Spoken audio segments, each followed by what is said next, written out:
Louie Kablooey here. Kablooey! And you will not believe the story I've got for you today. It will rock your world.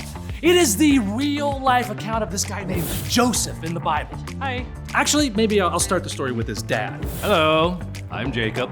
Jacob had 12 sons. Sorry to interrupt. I forgot you should actually call me Israel, because God changed my name. Right.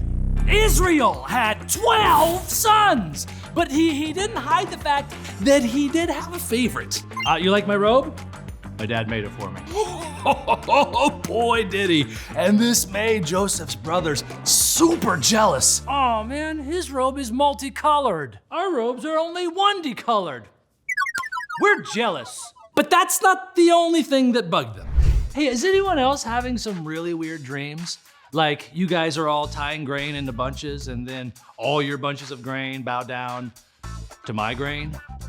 Oh, I'll show him a migraine. Or a dream where the sun, the moon, and the 11 stars all bow down to, again, me. Joseph's brothers definitely did not want to bow down to Joseph. And they were so mad that they for real planned to kill him. But Joseph's oldest brother, Reuben, he had a different plan. Hey! Instead of killing Joseph, we're gonna throw him into a big hole. And if any of you meatheads don't like it, I'm gonna put you in a headlock and I'm gonna give you a noogie, because that's what big brothers do. So they threw Joseph in a hole. Hello? I'm in a hole. Reuben planned to come back and get Joseph out, but his brothers had the same plan, only once they got him out of the hole, they sold him as a slave to some people heading all the way over there to Egypt, where he became a slave to some guy named Potiphar. I'm Potiphar. I'm the captain of the Pharaoh's guard, so, you know, pretty powerful. Over time, Potiphar recognized that God was with Joseph. Hey there, Joey Jojo. I know I can trust you there, so how'd you like to be in charge of all my stuff, huh? So he put Joseph in charge of like his entire household. Even in Egypt, so far from home, God was blessing everything that Joseph was doing. Then things took a turn. I'm Potiphar's wife, and I'm mad at you for reasons, Joseph. I'm gonna tell some lies about you and get you tossed into prison. How do you like that? But God was still with Joseph, even in prison, and the warden noticed him. Joseph, you're different, bro, and I love how you're always interpreting dreams and stuff. How'd you like to be in charge of all these guys? All because God was with him.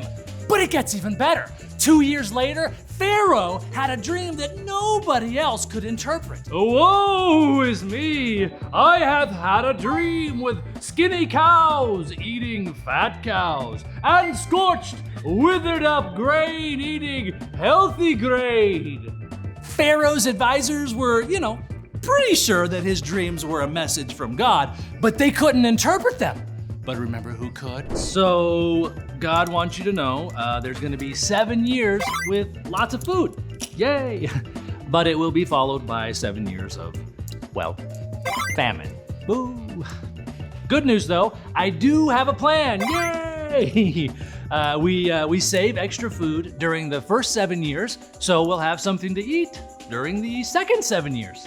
Pharaoh went for the plan. He even took Joseph out of prison and put him over there in charge of the whole thing. All right. But God wasn't done blowing Joseph's mind. You see, since the famine affected the entire region, everybody had to come to Joseph for food.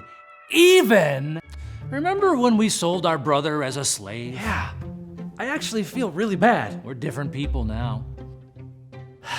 Too bad we'll probably never ever see him again. Oh, look, there's Pharaoh's food guy. You think we can get some of that food? Do you know who I am? Sure, yeah, you're the food guy. They didn't recognize him, but he recognized them, and they bowed to him just like in his dream.